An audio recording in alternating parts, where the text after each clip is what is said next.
Nikani ni Istok, Guamucuante, Nano toca Leticia Hernández. Nikani Neknamech, Onis Lislenat, la Ken Chito, Kinwaseki, no Tikshpoyoa. Buenos días, ¿no? Mi nombre es Leticia y les voy a platicar acerca de lo que estamos haciendo con algunos compañeros en una comunidad que se llama Ixhuatlán de Madero, Veracruz. El tema es de mis tradiciones, son mis raíces e identidad de mis hijos.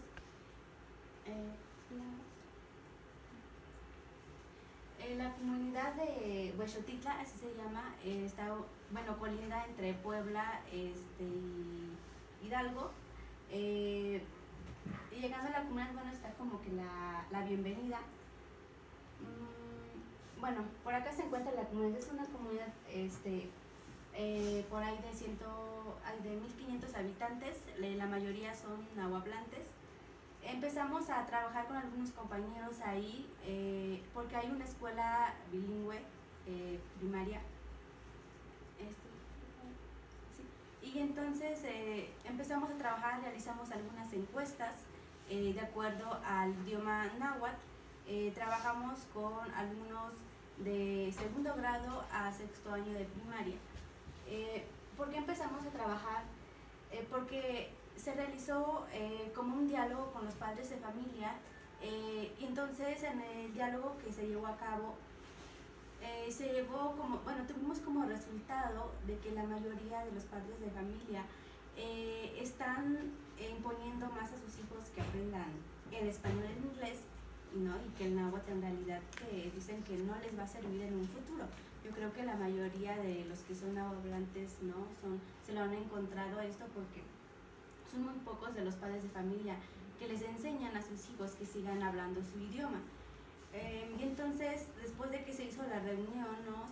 También se dio un taller también con los mismos padres de familia, porque antes de trabajar con los hijos, primero tienen que empezar con los padres de familia, porque los hijos les preguntas, les dices, ¿por qué no hablas tu idioma? Te dicen, es que mi padre ya no me deja, ¿no? Y entonces era necesario a que nosotros empezáramos a concientizar a los padres de familia. Entonces, de acuerdo a nuestra investigación, nuestras entrevistas que hicimos, encontramos como que diversas, ¿no? factores muy importantes, tanto para los abuelos, porque son ellos los que hablan más el idioma, que para ellos su idioma es una identidad, ¿no? Y que es la identidad para los abuelos de la comunidad de Huexotitla. ¿Cómo los identifica? Dice que son por sus creencias, en la otra parte que son los valores, la interacción que tienen con las otras personas, también sus costumbres y sus tradiciones, ¿no? Que los han mantenido. Pero la mayoría de las tradiciones que se están llevando a cabo y sus costumbres son por medio de los padres de familia o algunos abuelos. Muchos de los jóvenes migran o dejan de integrarse o dejan de tener el interés de participar en estas costumbres.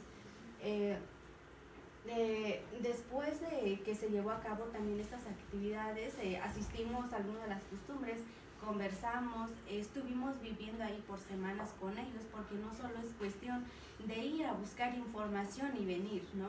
Es cuestión de convivir con ellos, conocer más a la gente. Y entonces fue lo que estuvimos haciendo con algunos compañeros de la escuela. Después de ahí estuvimos también presentes en una clase de náhuatl, porque la escuela se expone, que dice así como por nombre, lleva por nombre intercultural bilingüe. Y como decía el profesor Arturo, en realidad la mayoría de las escuelas, aunque se llaman bilingües, no se están dando sus clases en náhuatl, son en español, ¿no? Y el docente que está impartiendo la clase es hablante tepehua, ¿no? Pero el que está, bueno, la comunidad es nahuatlante, entonces lo que está tratando de hacer es aprender. Hay otra maestra que se llama María, ella sí habla náhuatl, entonces lo que están haciendo junto con los demás maestros es enseñarles a los niños el himno nacional en náhuatl, porque el himno nacional solamente se los enseñaron en el preescolar, ¿no? Lo que están haciendo es realizar algunas actividades en náhuatl, pero dice que solo son 2 profesores los que tienen el interés de apoyar, y el resto como que no tienen tanto el interés y no le dan importancia. Dicen que es mucho más fácil a que los niños hablen español que en su idioma, ¿no? Y los niños también por lo mismo lo que les dicen sus padres en sus casas. Y son muy pocos de los padres que dicen, no, yo quiero que mi hijo hable los dos idiomas, el náhuatl y el español, ¿no? Sí, estas son algunas de las imágenes, ¿no? que curamos de nuestras visitas que tuvimos. Esta es las instalaciones de la escuela, es algunos de los alumnos. La tercera imagen, ahí vemos el profesor hablando con sus alumnos. Es una escuela, como les dije, es bilingüe, pero ese día era en clases de náhuatl. Y en clases de náhuatl el profesor trataba de hablarles en náhuatl, pero no llega a entender bien con sus alumnos porque el profesor es tepehuatl, ¿no? Y los niños le responden en español y le dicen, profesor, ¿cómo quiere que yo le responda si mi papá no me deja? ¿No? Entonces es un problema, bueno, es otro factor que uno se encuentra, ¿no? Dentro de la comunidad. Como les decía, no solo es llegar, sacar información y venirme, ¿no? Y nada más, es cuestión de trabajar con ellos, ¿no? Es una de acuerdo a nuestras entrevistas que realizamos, tanto con los padres y con los maestros. Son como entre 20 alumnos con los que estuvimos trabajando. Y la verdad son alumnos muy participativos, muy interactivos, pero son muy pocos, ¿no? Los que llegan a participar y que digan, yo sí quiero algún día estudiar esto, algún día voy a salirme a preguntar de dónde eres. Yo solo diré en Huexotitla, pero ya no hablo mi idioma, ¿no? Entonces, esa es una de nuestras investigaciones que realizamos o que estamos realizando con otros compañeros cuando estaba en la licenciatura. En realidad no fue con el que me titulé ¿no? Eso lo trabajamos de manera muy voluntaria, muy aparte, y ahorita como estoy un poquito lejos, de vez en cuando los visitamos, ¿no? A ver cómo van. Y pues la maestra que nos estuvo atendiendo todavía sigue ahí. También tiene mucho el interés, ¿no? de que sus alumnos sigan hablando, sigan conservando, porque como les dije, para los abuelos es una identidad de ellos, ¿no? El respeto, ¿no? Las creencias y sus valores que tiene la comunidad. Como llegas a Huexotitla, ¿qué se hace? ¿No? Es como aquí llegas en Zacatecas, preguntas, ¿qué hacen en Zacatecas? ¿Qué se celebra? ¿No? Entonces en las comunidades también uno llega, no conoce, pregunta qué se celebra, qué hacen las personas, ¿no? Entonces es muy importante para ellos.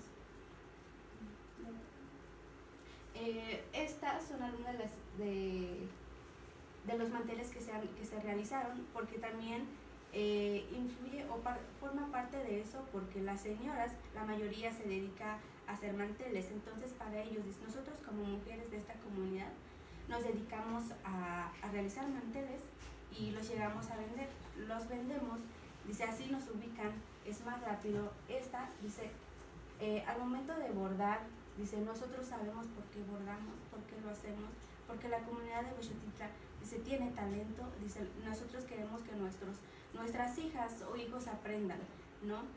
La mayoría de las casas que visitamos tienen los manteles, ¿no? Ellos no bordan camisas, la mayoría bordan lo que son los manteles, ¿no? Entonces quiere que sus hijas, también que las señoras se identifiquen, también son como nahuablantes, también como bordadoras. Estas son, bueno, teníamos muchas, pero solamente algunas las que se llegan a, algunos son de 3, de 2 metros, y a sus pasatiempos la mayoría de las mujeres que ya no estudian, que se quedan en casa, se dedican a bordar y a hacer sus manteles y pues llegan, y bueno, y los venden. Parte de nuestro trabajo, estuvimos por un mes más, nos quedamos ahí un mes trabajando con los alumnos, y de esos meses, ¿no? Se llegó a un resultado que la maestra les insistió a los alumnos a que aprendieran el náhuatl a la escolta. Entonces es un pequeño video donde los alumnos están haciendo su escolta en náhuatl, ¿no? ¿Tiene audio?